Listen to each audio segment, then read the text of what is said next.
Le Soudan porte officiellement plainte contre le Tchad devant la Commission africaine des droits de l'homme et des peuples. Il accuse le gouvernement tchadien de soutenir les forces de soutien rapide FSR. Le phénomène Balthazar, haut fonctionnaire de la Guinée équatoriale au centre d'une polémique liée au sexe, secoue ce pays. Le flux d'Internet est réduit par les autorités pour faire face à cette situation. C'est tout pour les titres à développer dans un instant.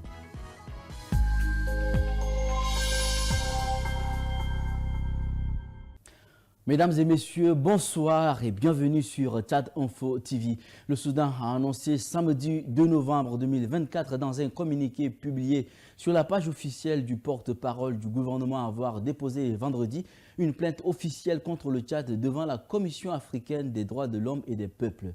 Khartoum accuse N'Djamena de fournir des aides aux forces de soutien rapide FSR au Soudan où ils commettent des exactions. Tueries, viols, déplacements forcés des populations, crimes de guerre et crimes contre l'humanité. La plainte a été déposée ce 1er novembre devant la Commission de l'Union africaine par les membres d'un comité juridique formé par le Conseil souverain et chargé de poursuivre les FSR et leurs alliés étrangers devant les instances internationales. La plainte vise le pouvoir tchadien et l'accuse d'intervenir dans les affaires soudanaises en soutenant les paramilitaires en guerre depuis plus d'un an et demi contre l'armée. Dans un communiqué, le ministère soudanais de la Justice affirme que le Tchad a joué un rôle essentiel dans les crimes commis par les milices rebelles et que le Soudan détient des preuves tangibles sur cette implication. N'Djamena a réagi à ces nouvelles accusations en réitérant qu'elle n'intervient pas au Soudan sauf en tant que médiateur afin de ramener la paix.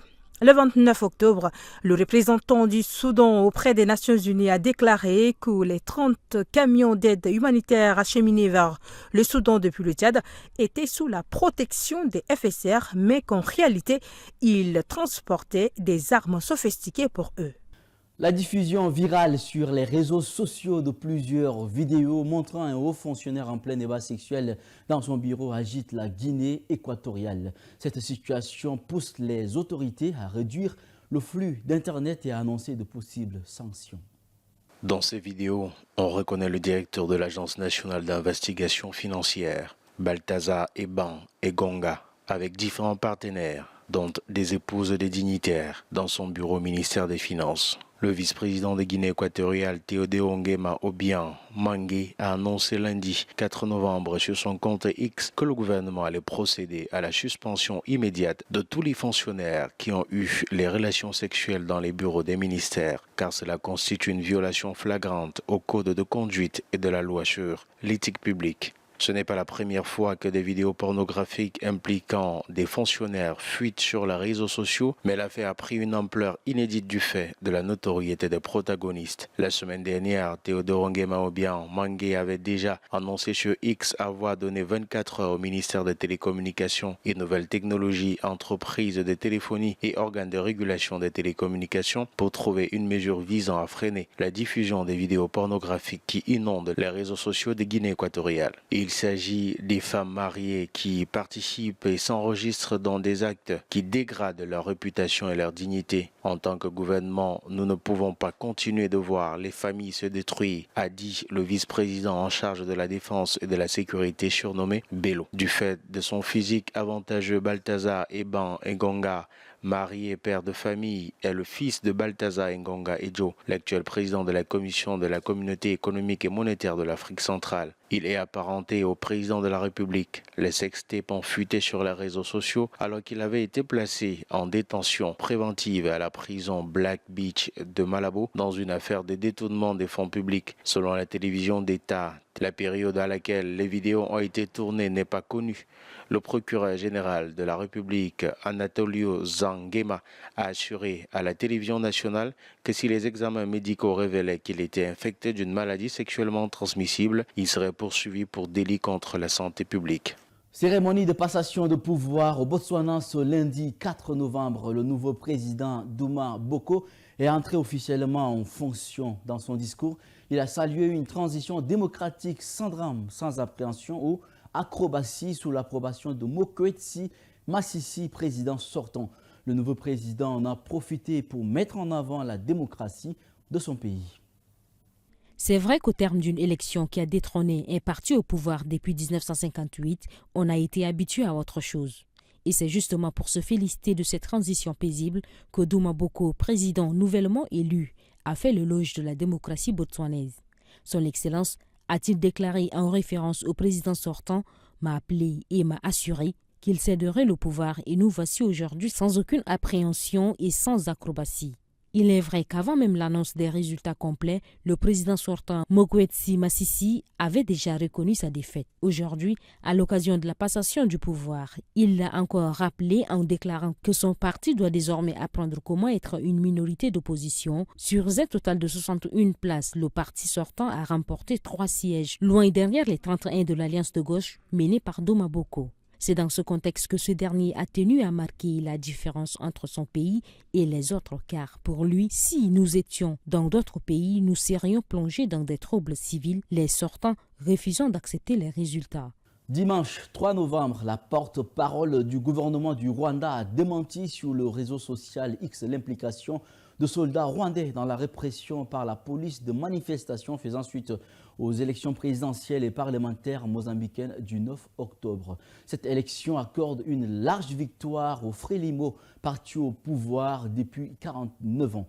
D'après le Centre pour l'intégrité publique, une organisation de la société civile, le bilan s'élève désormais à 13 morts. C'est un retour au calme au Mozambique au lendemain d'un week-end meurtrier de contestation électorale. Ce lundi matin, les fonctionnaires sont revenus à leur poste et les examens scolaires démarraient. Samedi, le pays a été secoué par la répression violente des manifestations contre la fraude électorale. Et une polémique enfle depuis dimanche. Les soldats rwandais déployés dans le Cabo Delgado, dans le nord du pays, pour aider à la lutte antiterroriste, sont soupçonnés d'avoir aidé la police mozambicaine dans la répression. Sur la page X du président rwandais Paul Kagame, c'est en portugais que l'on s'exprime depuis hier dans les commentaires. Retirez vos soldats et priez pour le Mozambique. Vos soldats sont en train de tuer nos frères. Arrêtez d'aider les dirigeants à assassiner le peuple. Depuis samedi, plusieurs voix accusent les soldats rwandais d'avoir prêté main forte à la police mozambicaine de Maputo, la capitale, dans sa répression des manifestations. Selon le journal en ligne Verdade, il aurait été déployé au sein de l'unité d'intervention rapide des forces de l'ordre. Des accusations que rejette hier Yolande Makolo, porte-parole du gouvernement rwandais. Il n'y a pas de troupes rwandaises à Maputo, écrit-elle sur X. Les forces de sécurité rwandaises ne sont déployées que dans la province de Cabo Delgado lors d'opérations conjointes avec les forces mozambicaines contre les combattants terroristes. Depuis 2021, plus de 4000 soldats rwandais se retrouvent dans le nord du pays à plus de 2500 km de la capitale. Depuis plusieurs mois, cette opération antiterroriste attend une aide de 20 millions d'euros de la part de l'Union européenne qui fait débat à Bruxelles. La question migratoire s'est largement imposée comme un thème de campagne pour ce scrutin du 5 novembre aux États-Unis, tant pour la présidentielle que pour un certain nombre de référendums locaux qui lui sont consacrés. Donald Trump a déclaré vouloir mener à bien la plus grande opération d'expulsion nationale de l'histoire américaine, quitte à mobiliser l'armée. Kamala Harris, quant à elle, prône également la fermeté dans l'accueil de populations d'origine étrangère. Comment les communautés africaines immigrées aux États-Unis abordent-ils la présidentielle? La question migratoire a été au cœur de la campagne.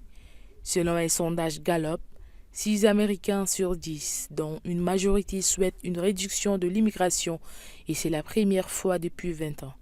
David Monda est chercheur en sciences politiques à l'Université de New York. Selon lui, dans ce contexte, il faut s'attendre à un durcissement de la politique en la matière après l'élection. Si Donald Trump l'emporte surtout, mais pas uniquement car le climat est dans l'ensemble très hostile aux immigrés, explique-t-il au micro de Florence Maurice. Une grande partie de la communauté immigrée africaine est terrifiée à l'idée de vivre sous l'administration Trump. Il menace, s'il gagne, de faire du porte-à-porte et d'expulser les gens. Alors, bien sûr, on se demande même comment ce sera possible. Mais l'idée est déjà tout simplement terrifiante. Sous Trump, il deviendrait aussi très difficile de manière générale pour les personnes originaires d'Afrique subsaharienne de venir aux États-Unis. Mais je dois ajouter, s'agissant de Kamala Harris, que malheureusement les démocrates ont aussi eu tendance à déplacer le curseur vers la droite en matière d'immigration. Elle a tenu des discours fermes au sujet de la gestion des frontières. Déjà sous Biden, l'administration actuelle a annoncé des quotas en promettant de fermer la frontière du Sud si le nombre des passagers clandestins par jour dépassait un certain seuil. Et puis, même dans sa rhétorique, Kamala Harris a durci le ton envers les migrants. La candidate démocrate était chargée du dossier des migrations en tant que vice-présidente et quoi que prétendent les républicains, elle prônait une politique de fermeté à l'égard des migrants illégaux qui devaient être raccompagnés à la frontière. Et c'est la fin de cette édition, mesdames et messieurs. Merci de l'avoir suivi. Très bonne suite de programme sur Tchad Info TV, votre chaîne d'information.